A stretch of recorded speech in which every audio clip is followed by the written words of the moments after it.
You hear a ton of great advice, everything makes perfect sense, you feel enlightened even, but then you turn around and life goes back to the same old routine. Why is it that you know what to do, but you just can't seem to do it? You know that getting enough sleep is good for you, but you scroll on your phone late into the night. You know that consistent learning will improve you, but you open a book and your mind wanders within 10 minutes. You know that project is important, but you keep procrastinating until you're scrambling at the last minute before the deadline. Why? Why do we always get stuck at understanding, but never reach doing? Actually, it's not because you have weak willpower, nor because you are lazy. Many times our brains and behavioral patterns are trapped in some invisible thinking pitfalls.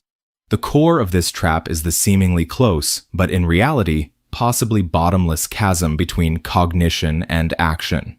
The occurrence of any new behavior is essentially a game between our internal cognition and existing behavioral inertia.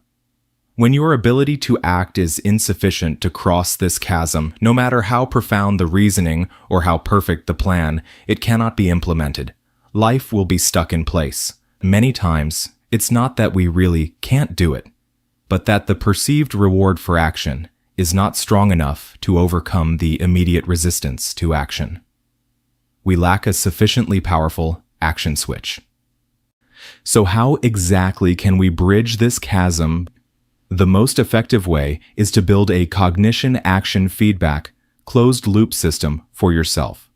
This system helps you seamlessly transition from knowing to doing, continuously receiving positive reinforcement and accumulating the energy for action in the process. Specifically, this can be broken down into 3 steps. Step 1.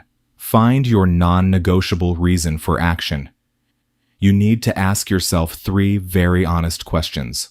What specific goal do I want to achieve by doing this? If I truly achieve this goal, what changes will it bring to my life? If I truly succeed, what kind of person will I become? If, while answering these questions, you don't feel a strong desire welling up inside, or if you even struggle to answer them clearly, it likely means this endeavor isn't worth your investment. Give it up early, and don't waste time torturing yourself. Step 2. Design a minimum viable action loop.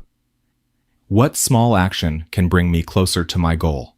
This minimum action should be designed to be so simple it creates almost no resistance. For example, if your goal is to develop a reading habit, the minimum action might not be reading a book a day, but reading for 5 minutes daily. If you want to start writing, begin with writing 100 words a day. If you want to get fit, start with doing 5 push-ups a day. Crucially, it needs a clear start, end, and feedback mechanism, like a test score, so you know exactly what you've achieved. Step 3. Turn action into an automatic habit. Continuously review and optimize based on daily action feedback. Ask yourself, am I 1 step further today than yesterday? What does this action's feedback tell me? What can I do next to improve the results? Through this continuous cycle of action, feedback, adjust, react, you'll find you no longer need willpower to force yourself. Instead, you'll start finding joy and motivation in the action itself and the small progress it brings. All great changes don't happen overnight. They stem from the accumulation of small day-to-day actions that initially seem insignificant.